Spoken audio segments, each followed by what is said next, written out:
Even though the calendar says June 24, there's still a lot happening in the NFL. No slow time this year. Trying to figure out when training camp is going to be, trying to figure out how they're going to handle the coronavirus protocols. And that leads into what I think is the top story right now. When you have the NFL Players Association telling its constituents, in no uncertain terms, do not engage in private workouts until training camp. Do not put yourself in a position where you may subject yourself or your family members to the coronavirus and the illness, COVID-19, that comes from it. Don't do it. Don't do it. Now, it's not like they can order them not to do it, but when your union that has one primary purpose, which is to protect you and advance your interests, says don't do it, probably makes sense to not do it. And here's what makes even more sense, Chris. If you're going to break that recommendation, I don't want to say rule, it's not a rule, but if you're not going to adhere to the recommendation, don't flaunt it like Tom Brady did. This is on social media yesterday. Him standing fewer than 6 feet away from Rob Gronkowski with the caption, "No excuses." So the message from the NFLPA, no workouts. The message from Tom Brady, no excuses. And what does that do? It sends a message to every other team out there, hey, we're doing it, suckers. And if you're paying attention to the NFLPA and they're afraid, they're hiding under the bed. They want you to stay at home. They want you to live in fear. We're out here doing what we need to do. We'll see you in September. What do you think it's going to cause other teams to do, Chris? It's not going to cause the other teams to stay home. They're going to go out and do it too. No, I know that. This is a tough one in a lot of different ways. I mean, yes, we know like the coronavirus is still very relevant in our country. It's spreading in a lot of our country and states. We're seeing that there's new hotspots coming up everywhere. I get it, and hey, listen, I want to be the first to tell you, we kind of bagged on Dak Prescott when he did it early on, when the pandemic started and everything. But times have kind of changed over the last few months. And as much as I respect the NFLPA and I understand what they're saying, Mike, I mean, this is a conversation we had as a player. I mean, okay, you can't play quarterback unless you get to some teammates and start throwing some footballs around and doing stuff like that. And again, it goes into the psychosis of, I don't think a lot of NFL players are in fear of this. I understand your point, too, about sharing it on social media. I wish Tom Brady didn't do that. But I can't sit here and honestly say that if I was a quarterback of a National Football League team right now and it was the end of June, yeah, I don't care, NFLPA. I know I like you and respect you, but I got a job to do. And I'm not worried about getting around my teammates and you telling me not to do it when we're all going to be around each other like 3 or 4 weeks from now anyways, and be hitting each other, sweating on each other, bleeding on each other, and all of those things too. So I think the psychosis of a Tom Brady is, okay, let's go to work. I'm going to be in this situation 3 or 4 weeks from now anyways. I don't disagree with much of what you said, but I want to be clear on one thing. When we criticized Dak Prescott, that was at a time when the country was on lockdown and there were violations of stay-at-home orders that were implicated here. The Tua Tagovailoa workout that was done before the draft, that was in violation of the Nashville stay-at-home order that was in place at the time. The facility shouldn't have let him and his entourage in there. They shouldn't have been in there. That's what was going on in the world at the time. Now, you're right. Everything's opening up. And, oh, by the way, the pandemic is racing through the population in certain states, and no one seems to care about that. I mean, it really is. This whole year has been the Twilight Zone, and it never ends. And there's always some new twist to the Twilight Zone where you feel like you're thrown into some warped, twisted, upside-down reality. But where we are now is this. On Sunday, the NFL Players Association made it clear, and I know they have no authority to punish, discipline, enforce the rule or the recommendation, whatever you want to call it, but they made it clear. And if you're not going to follow it, I think that you are basically giving your union the middle finger. You are undermining your union. You are working against the group that is in place to advance your interests. You are hurting their credibility by flaunting it. That's what bothers me the most about it. If the union hadn't said anything, then we could say, well, Tom Brady's doing Tom Brady things and he's working hard and he's getting his guys ready. He's not violating any ordinances in Florida right now. Yeah, you may want to be careful. The virus is tearing through Florida right now, but they're young and they're fine. And, you can say all that stuff. But once the union says don't do it, and once Brady decides to turn it into a social media catalog of photos, it's just one middle finger after another at the NFL Players Association. Let me give you a contrast here. We reported last week that Kyler Murray was bringing 20 members of the Cardinals to Dallas for workouts from Sunday through today. And it was Saturday, not Sunday, when the NFLPA said what it said. And I tried to find out, is this still happening? Crickets, nothing, radio silence, which tells me they're still doing it, but they're not making a big deal about it. They're not putting stuff on social media saying, hey, look at us. Now they may now that Brady has, but there's a discretion that I think is critical here because you are undermining your union, undermining it. And that's the separate thing that I think is so problematic about what Tom Brady's doing. I mean, the guy, he's 42 years old. He's been around the NFL for 20 years. You'd think he would understand. You'd think that the ego and the vanity that prompts you to post this stuff on social media would take a back seat to recognizing I'm really not helping my union here by doing this stuff. Well, I don't think any of that takes a back seat for Tom Brady right now in his world. It's like the old Jay-Z saying, like, I'm not a businessman, I'm a businessman. And like Brady's business and his entity is himself and this. And I think that's how he looks at it. Now, like, Mike, I'm with you. I totally agree. Like, it is a middle finger to the NFLPA. I don't understand sharing it on social media when we know the pandemic is far serious than our president and some other people want to make it out to be right now. And I think that could be part of the problem too.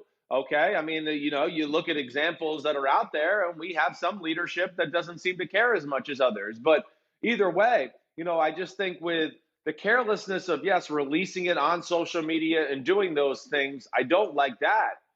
And agree with you. You could do these things in private, but I just don't think you could tell, again, our old saying here, like a 42 or a 43-year-old man, hey, this might be one of your last years of your career. Don't prepare that hard for it. Wait till we get to training camp. I mean, you're just not going to tell alpha male, psycho, too much testosterone type people this type of stuff at this point of the year when they know their lives and their livelihoods depend on how they perform here in a few months in football and training camp and things like that. So I don't think you're going to stop the workouts, despite the greatest recommendations for the NFLPA or any of that. It's going to continue to go on. And, I don't mean to say this disrespectfully, but if I was playing quarterback, like I said earlier, I'd be doing it too. I don't think I'd be throwing it on social media, but I certainly would have receivers together and be trying to improve my craft and get myself in shape for football. Here's something else to keep in mind that addresses a point you made earlier. You said they're going to be together in a few weeks anyway, doing the things they're doing now. So what's the difference? Here's the difference. When they get together for training camp, there will be protocols that apply. There will be screening that is done. There will be testing that is done.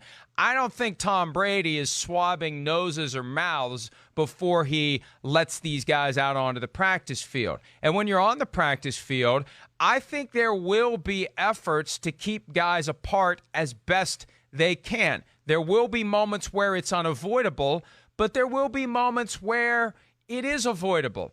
And you don't have to have guys on top of each other. Shereen Williams had a great idea yesterday that maybe they'll put speakers in everyone's helmet so you don't have to huddle during games this year. Anything you can do to avoid situations where guys cluster together, maybe you find a way to do it. And I think there will be procedures during training camp to ensure the ultimate degree of safety under the circumstances. There's a certain amount of it that's going to go out the window when it's time to actually say hike or hut or go or whatever the magic word is, depending upon what your offense is. Omaha, right?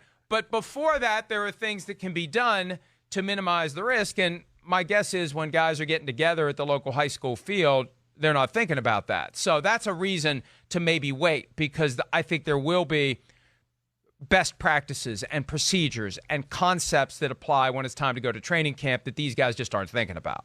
No, I think you're right about that. And I'm glad you cleared that up because you're right. When you do get to training camp, it's going to be much stricter protocol and things like that. It's still not going to be 100% fail safe. And, hey, I know we talk about it like it is a great idea for Shireen. That might be something like what Shireen's talking about. It might be something regardless. Forget the pandemic or anything. Maybe we should put speakers in every player's ear so they can just know the play straight from the sideline and speed up the pace of the game or whatever it may be. But still the social distancing during practice and we're going to find ways like, who cares? What does it matter? If we were just in a scrum 20 minutes ago and now we're separate, are we thinking that's like, whoa, we're staying away from the virus? Those 20 minutes together in like our goal line stand period, that was okay. But now we're separate and we're doing drills on separate fields and we're not covering people. I don't even understand that. That's where I think you're hearing like John Harbaugh's of the world and things like that. When they're talking about practice, they're just like, how the hell does this happen? What are we going to do? I don't get it. And, it goes back to my old adage, Mike, where I wish we'd get a little farther down the road here of the comfort, where players might be with this discussion. Can we get them in lockdown for a full month and just go through this and see what happens? And are players comfortable with getting COVID-19? But I just don't know where this goes right now. As we go on, I'm getting less and less optimistic that we're going to have football this year. I'm sorry to be pessimistic because that's where I feel right now. Well, and we had that vibe last week, and I contacted somebody who knows what's going on behind the curtain. And I was led to believe there is still a very high degree of optimism that there will be football this year. Now, I think that it would be prudent at some point for the NFL to disseminate information that would allow the rest of us to reach that same conclusion.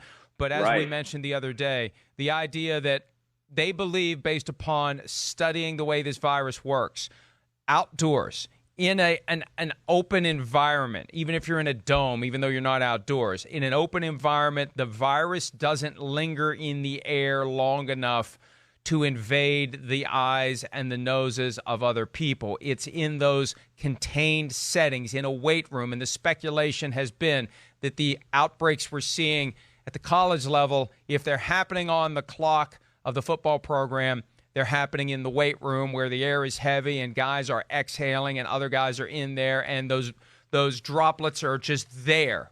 They just hang around for someone to walk through them.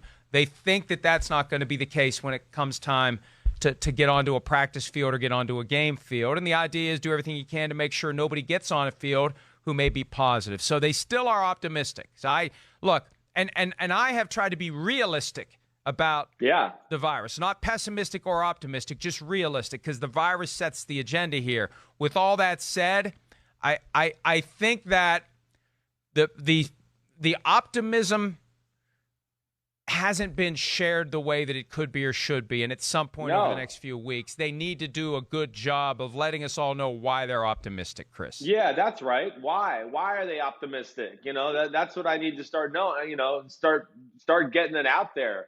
What is it that you know or that you're going to do that's going to make this work? But right now, for lack of a better way to say it, it seems a little flimsy. I mean, it does. It just, okay, yeah, we're not going to work out in the gym together, and those droplets won't matter. I don't know.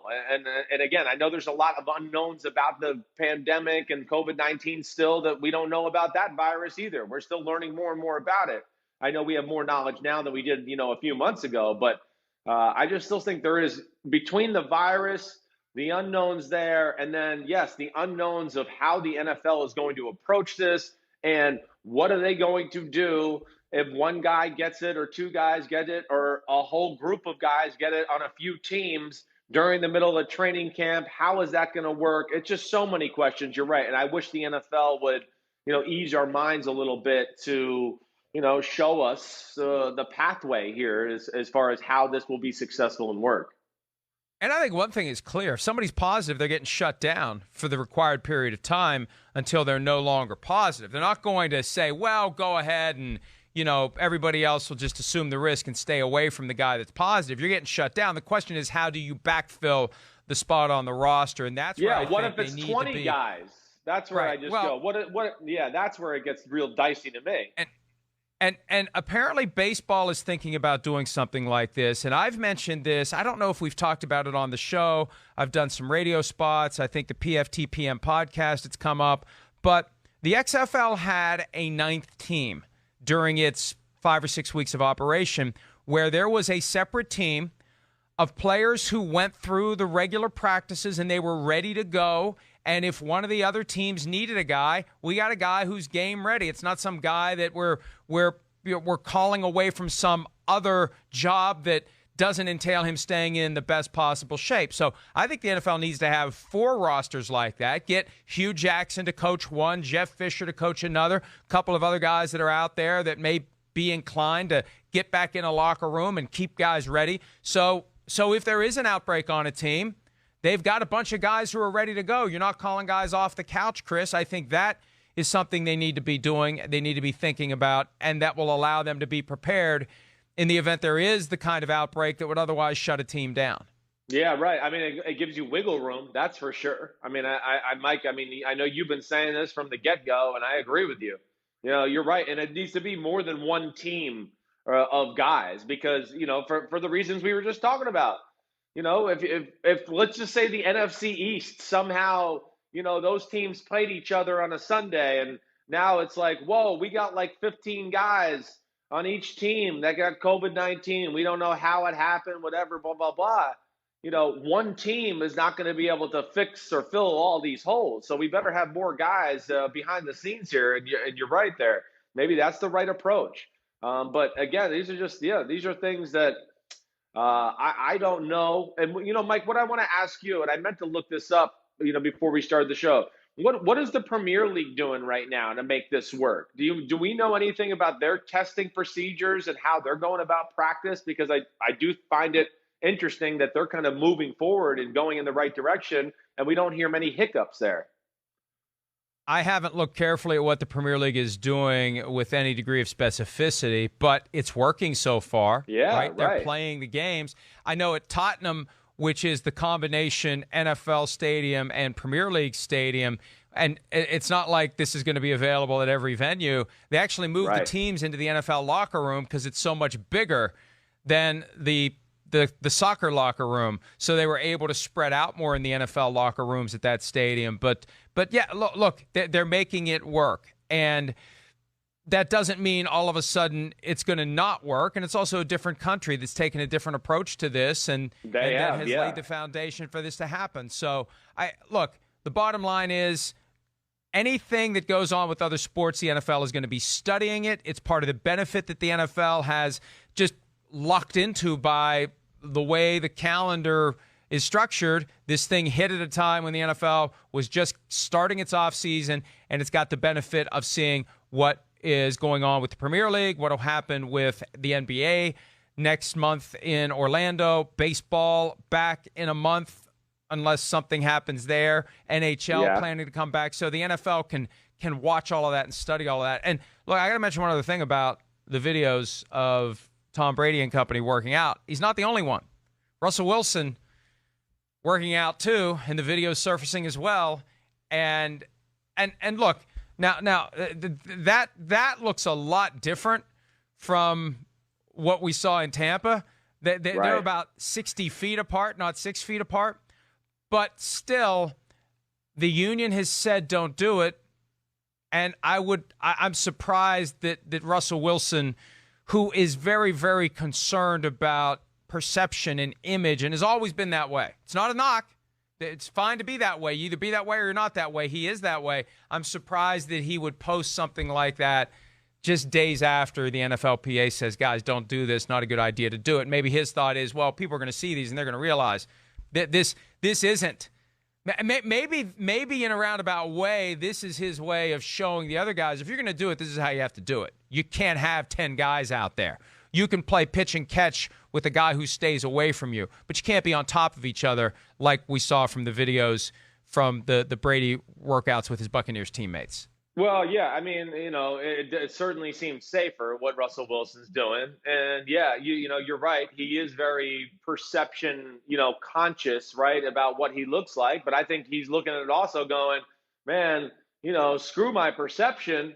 I want to be, perceived as the best quarterback in football in 2020. So he's worried about that, first off and foremost. And I think he'd rather have a perception of a guy that's a great worker and obsessed with being a quarterback and all those things too. But again, I don't think there's any safe way. One guy, five guys, whatever it is. I mean, there's going to be sweat on that football from DK Metcalf that goes onto the football, and then Russell Wilson's going to have it, and then somebody's going to rub their eye or lick their hand to grab the football better, and you're swapping germs right away, and now you're doing it. So I don't think there's going to be any perfect method here, but I can't stress enough.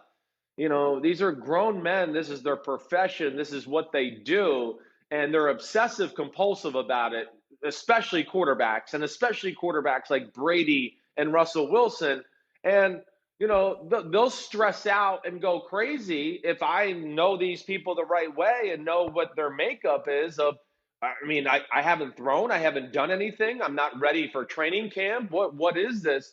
It's just not realistic to ask grown men who love their job and their profession to not do anything with other players and teammates to get better going into the NFL season. It's not realistic. We're seeing all sports do it. Baseball, basketball, they're all practicing together a little bit.